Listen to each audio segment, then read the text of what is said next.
the efforts of our community and our supporters from both government and non-government agencies. Thank you very much. Now I would like to invite our guest from Sydney, Mr. David Adler, Dr. David Adler, because he has a similar stories to tell. So I would like to hear a few words from him. Thank you very much.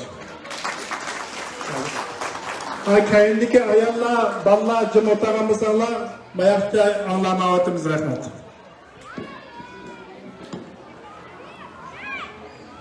Well, Happy New Year, and thank you for the opportunity to say a few words today about a really important theme. And I'm here on behalf of the Australian Jewish community to lend our support, and particularly we feel a very strong moral imperative to speak out and support the Uyghur community for what they're suffering at the moment in East Turkistan, some call Xinjiang province. Now, I also want to give you a message of hope, because we learn in our culture that there is a principle which translates into English that the descent precedes the ascent. And we've seen that cycle many times in our history.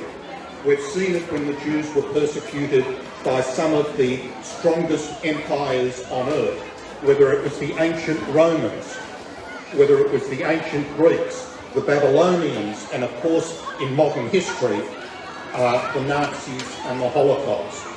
And if you stand on principle, if you stand for what's right, eventually truth triumphs. So my wish and blessing to you is that truth should triumph for you as well. And I'm delighted that our community around the world is leading the call out on the moral issue, which Nur Muhammad summarised as never again. It's not just a message for the Jewish people, it's a message for humanity. And I think this tests the moral fibre of our politicians at all levels of government, particularly federal government, to call out this issue and to intervene. Never again means not sitting on your hands, not turning away. It means calling it out and doing what you can for humanity, for human rights, for justice. Thank you very much. Thank you.